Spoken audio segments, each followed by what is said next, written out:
I didn't realize it growing up, but I need mentors in my life. That is how I operate the best. And I didn't realize that until I went through a phase of not having one, or not having one directly involved in my day-to-day. Welcome to For the Record, a Wayne County Chamber of Commerce podcast, where real conversations meet real impact. We dive into the stories, insights, and experiences that shape our world, bringing you expert voices, thought-provoking discussions, and a fresh perspective on the topics that matter most. For the Record is proudly sponsored by Atlantic Casualty Insurance Company, T.A. Loving Company, Goldsboro Builder Supply, PDM Professional Data Management, UNC Physicians Network, Alta Foods, and Butterball. We're grateful for their support and making these conversations possible. And for the record, we're glad you're here.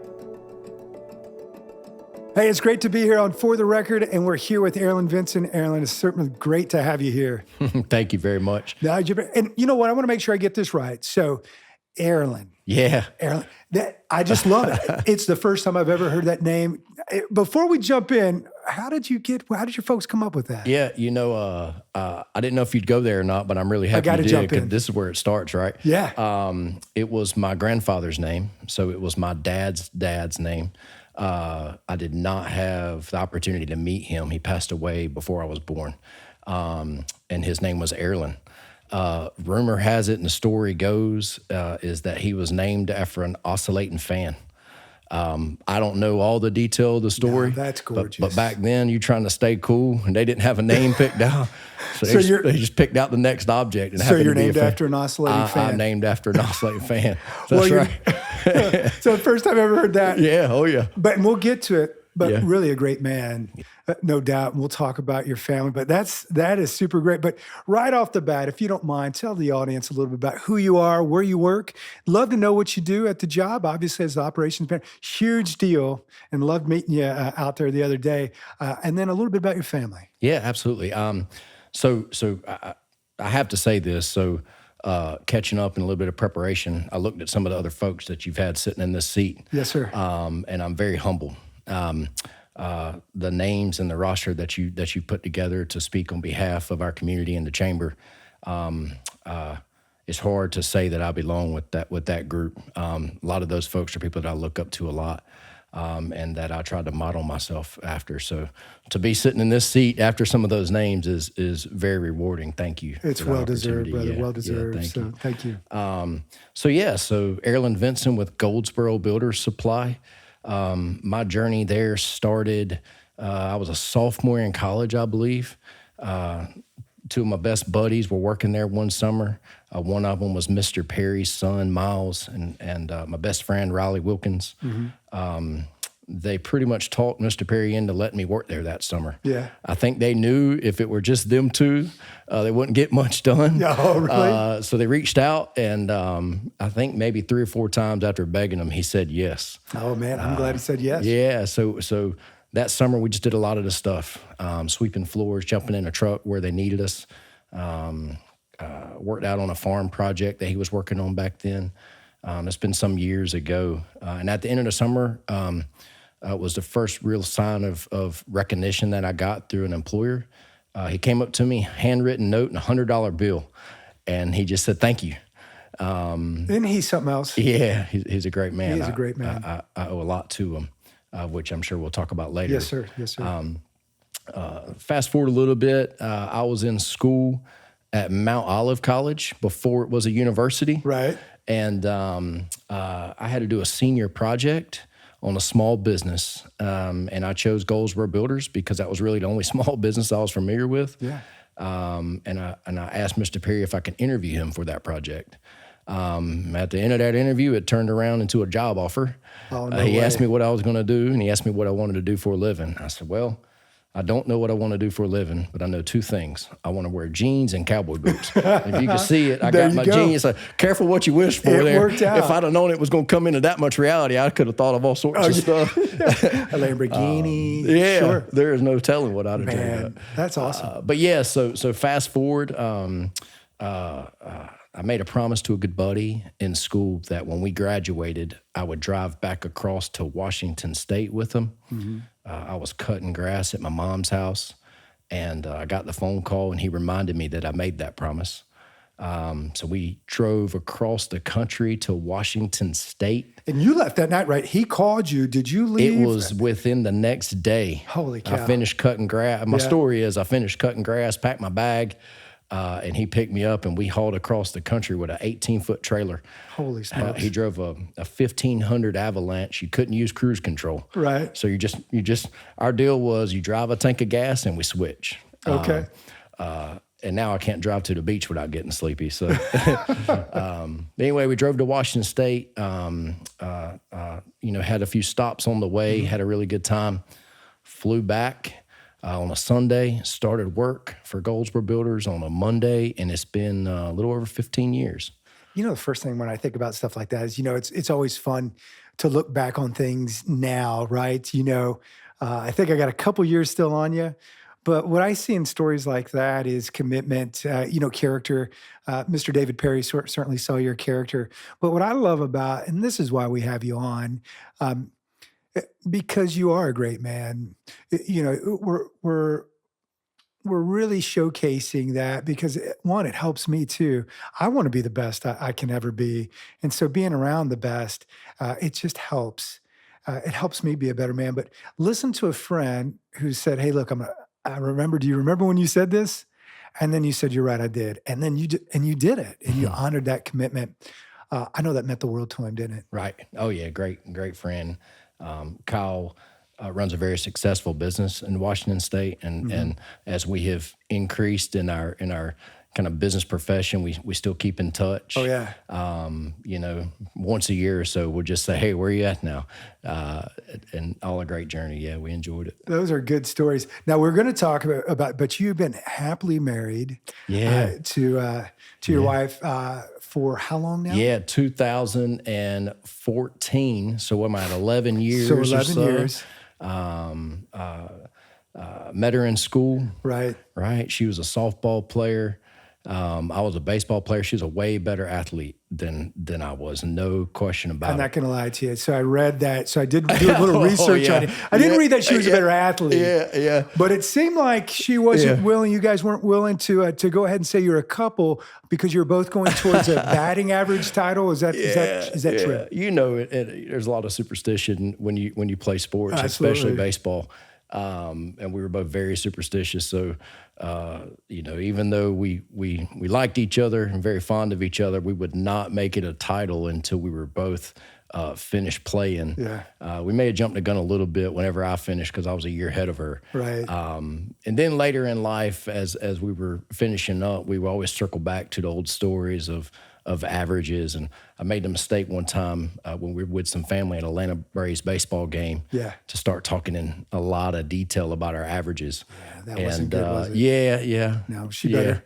Now, well, close? We'll just say off the record. We'll just kind of dismiss that, move forward. No, let's just move on. This is the next question. Yeah, that's right. Now, That's did right. she have a national championship? She does not have a national championship. She does because she was a part of the program of the school. Right. But you do, correct? I was very blessed to be a part of a national championship. How did that feel? Yes, sir. You work your whole life for it, right? Yeah. It's something that as a child, growing up, and then you reach a certain stage growing up where you start facing reality, what is and what isn't, and what dreams can you accomplish. And I never would have dreamed that a national championship was something that we could achieve. You're in a small town, something I'm very prideful in Mount Olive, and to watch it grow from that has been amazing. It's funny, we pulled into Sauget, Illinois, and they had a sign at the stadium when we were pulling in, and had all the teams that were going to be there, and every single one of them ended with university. Yeah. Every one. Well, back then we were not a university. Right. And we pulled in, they had Mount Olive University. Mm-hmm. And prideful in being the smallest school there and what we were accomplishing at that point. First marching order when we got there was asked them to correct the sign. You're right. We wanted to be known that where we came from. I was redshirted that year. I didn't play. I got injured early in the season.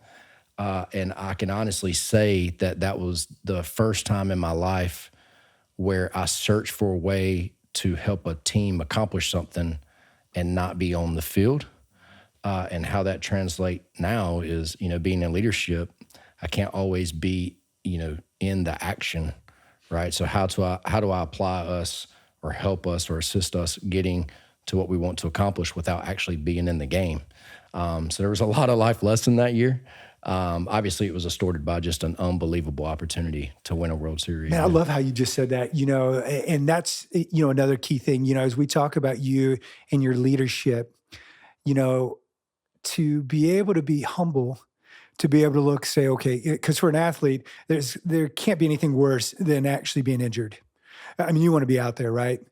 But then you're able to find, all right, where can I fit in this team? And I know without a shadow of a doubt, you are a major part of that national championship. And now when I want to think about those types of things, as you grow, and I love looking at the development as it goes, but it had to start at the very beginning. And so the man that you are now, who would you say you would give credit for that? Yeah, so my dad, 100%. He passed away in 2019. But all credit to who I am as a person to him. Maybe not through the verbal side. I mean, he was very compassionate. Just his love and compassion and sharing it verbally that way. But the real skill set of who I am now just came passively from just watching him and how he served his community and his friends and others. I miss him a lot. I know you do. I really enjoyed talking with him because I've also lost my dad, and I lost my dad in 18, and you lost your dad in 19. And so, it doesn't, I don't know if I like to use the word, that doesn't get easier. I just miss him just like you miss your dad. And one of the great things, I love what you shared about your dad was he was into music, I hear. Yeah, he was. Yeah, so can you tell us a little bit about, he toured with some pretty famous folks. He did. So he was in a band called Super Grit Cowboy Band. As a matter of fact, some family friend, and some good people in my life just had a 40th birthday, and to celebrate their birthday, they threw an 80s themed costume party. Yeah. And my wife and I, Kelly and I, were able to open up the trunk and pull out some of the old band outfits. Oh, that he had worn? Not costumes, real life outfits. Right. And bring that back to life. Oh, sweet. A lot of folks will say that I'm identical in my appearance to him. Yeah. So putting on a wig and wearing some of his old clothes was a good time. But yeah, Super Grit Cowboy Band started. He was, I don't know, maybe 16 years old, and a gentleman named Clyde Maddox, North Carolina Hall of Fame, Clyde Maddox in music, came to him. My dad's name was Danny Stonewall Vinson, went by Stonewall. Said, hey, do you ever played an instrument? And he said, no, sir. He said, okay, we'll get in a van. And they played at the Wayne County Fairground. That was the first time he ever picked up an instrument, and he played at the fairgrounds. Wow, right over here? Really? Just a snare drum, 2 sticks and snare drum. He was a drummer. So, what made him go to your pop and say, hey, I want you to be in this band? Yeah, I don't know beyond that story other than I did hear growing up that my dad got in a lot of trouble for beating on the table or beating on the dashboard. Okay. His dad, Airlon, who I was named after, was pretty rock hard in his parenting, and I think that was one thing he got in trouble consistently for. So I don't know where the story started prior to that, but evidently Clyde knew he liked to beat on stuff. I love that. And so they just had a need for a drummer. So did your dad go by Stonewall? He did. Yep, Stonewall. Oh, that's strong. Yep. Yeah, that's solid. So I've tried to have a nickname over the years in the military, but you're not supposed to give yourself a call sign, right? So I've tried Lumberjack. I've tried Nitro. None of them worked. Matter of fact, there's a picture behind us, Gage. If you and Caleb look, it even says to Nitro. Yeah. That was totally fake. I never had a call sign. So Stonewall is tough, but he really loved you. Yeah. Yeah. It's, it was something that growing up, he never missed opportunity to tell me, any opportunity where I was walking away, going to bed or at dinner, it meant a lot to hear it for sure. And the funny thing about Stonewall is, I know a lot about my dad's past, and being in what they call South's hottest honky tonk, Yeah, van. yeah. A lot of the road stories, right? The one thing I do not know, and I can ask, I have asked him many times and asked his folks in the band. Every time I would ask him why his nickname was Stonewall, he'd say, "Son, you're not old enough." Did he? I never found Never out. got it. Oh, my goodness. I never got it. All right. It's probably good because Yeah. I'll always share that story. So when my sons, when they start asking me, and my daughter, Yeah. start asking me, I'll just share the same stories. That's So, it. Oh, see, and I like those passing down those stories. I love that. So you grew up in a tight knit family. yeah. I'm from Hood Swamp, North Carolina. Yeah. It's a road off of 13, Coker's Feed Mill area. My roots are there. It's where I was raised. It's where I live now. My mom now owns a restaurant called Stonewall's. Ah, that's nice. 1988-ish, when my dad, I was born in 86. In 88, he came off the road. He missed the first 2 years of my life touring.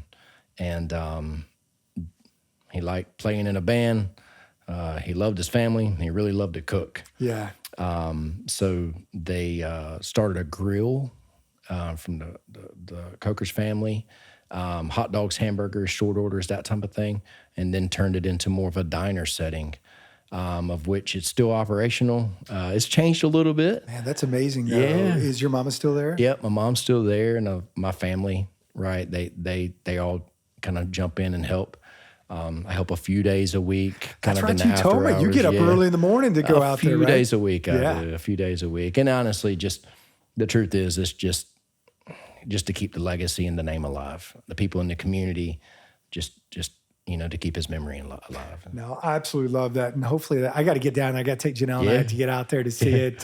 Love to meet your mama. Yeah, I'd love to have you. As we look at the great family lifestyle as it goes up, love hearing the story about Mr. Perry. And even going in last week or 2 weeks ago, you took me for a little tour of the location. What I loved to see was your passion for the history of Goldsboro Builder Supply. And what I love and what I really can respect as somebody who really enjoys, I love working. I just do. It's something that's great. And I see that with you because you take great pride in what you do. You can see it when we walked around there. Who are some of folks who have poured into you that really has helped build that perspective for you to really want you? I mean, I think you're a guy who just wakes up in the morning and says, I'm ready to serve anybody. That's my job. Who are some of those mentors that you've had along the way? I didn't realize it growing up, but I need mentors in my life. That is how I operate the best. And I didn't realize that until I went through a phase of not having one, or not having one directly involved in my day-to-day. And I think back to some of my earliest mentors, my coaches at Mount Olive, Rob Watt, Carl Lancaster, Coach Lancaster, CL. Yeah. And then, in 2019, obviously my dad's been my mentor my whole life. And when he passed away, there was a little bit of a gap there of where I felt myself lost.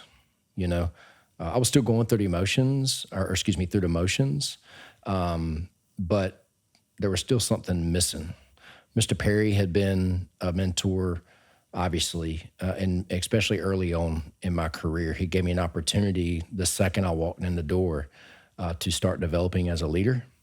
But, at 2019, I had been there for several years at that point, 9 years roughly. And it was just a transition time where all those things happened at once. And I went to him one day and said, "Hey, I have progressed. I'm confident in myself, but I'm missing something, and I know what it is." And I reached out to him about the opportunity to surround myself with some mentorship. He introduced C12 to me. I don't know if you're familiar with Yes, C12. sir. Yes, I am. Yeah. Mr. Jim Steele, just an unbelievable person. And then the members of that group, they mean the world to me. It's that once a month opportunity where you kind of check yourself and realign yourself.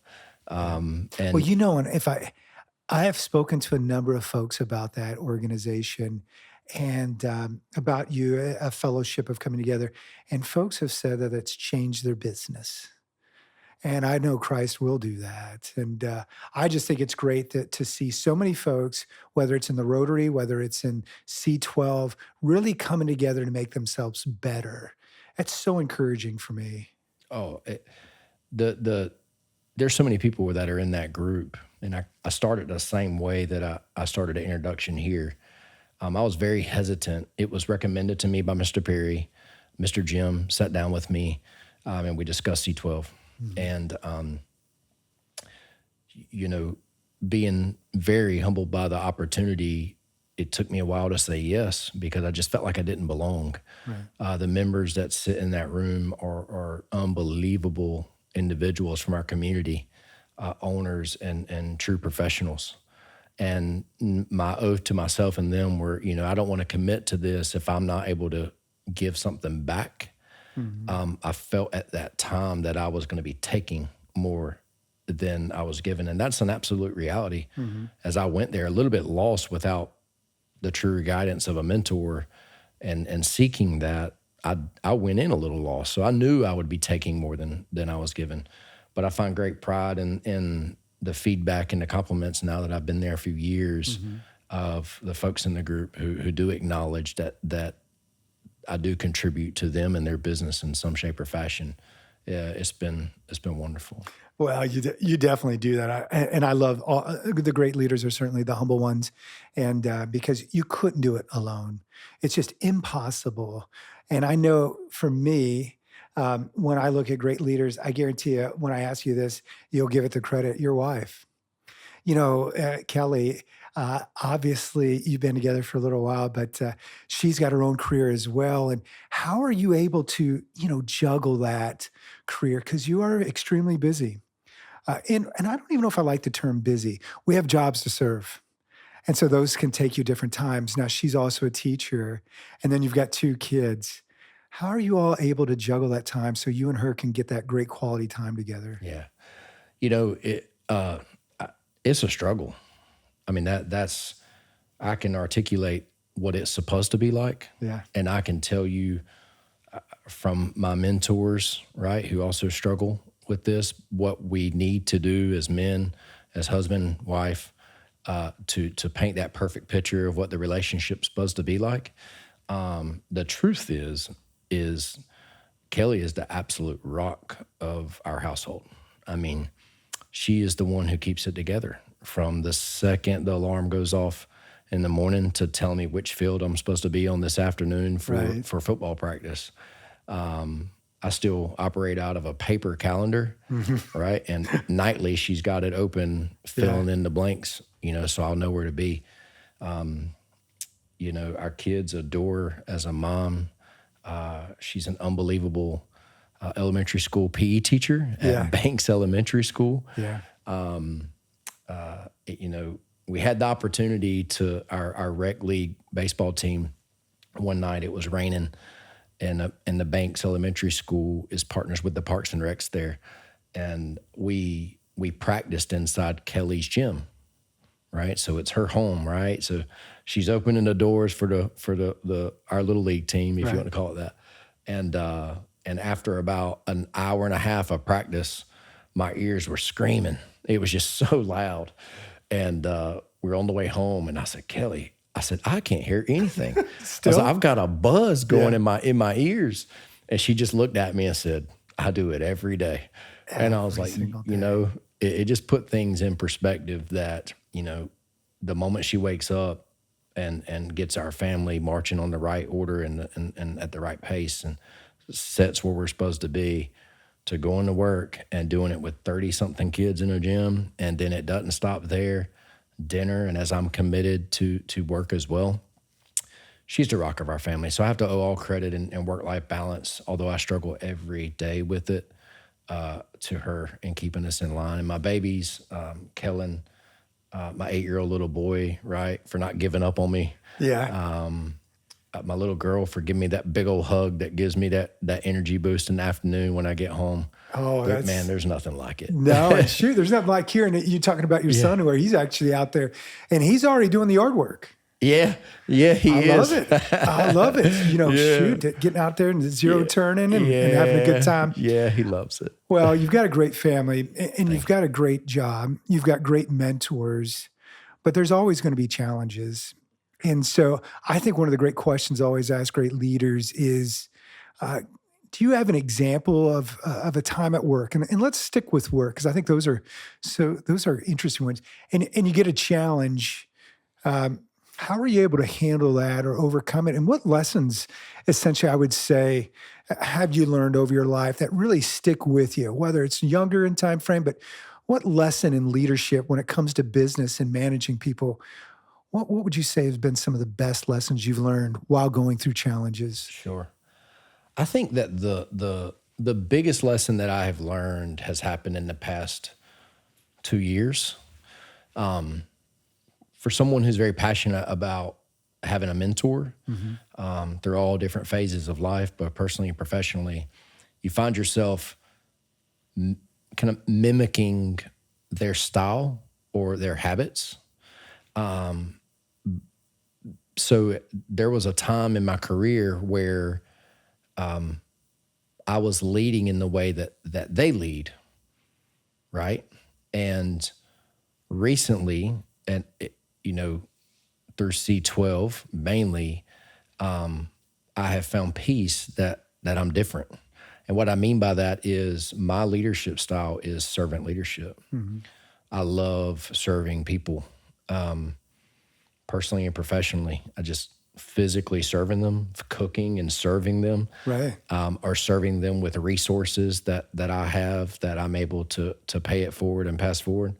But ultimately what I mean is I believe that we can achieve the outcome, right, that we're looking at Goldsboro Builder Supply by pouring in the people first. If we're able to pour into our people, whether that's help them achieve goals, help them with a struggle, help them with work life, ultimately we will achieve the goals that we're setting as a company. So the struggle behind that was I spent many years leading differently than that, right? I spent many years trying to lead in somebody else's passion and desire. That's interesting because I was talking to somebody earlier today. Did you ever felt like you were leading based on you were comparing yourself to somebody else or looking at what somebody else does and then mimicking that, thinking that was great leadership? Is that kind of potentially where you're at? Sure. And to be honest with you, the style of leadership is great leadership for that person, or it can be, most certainly.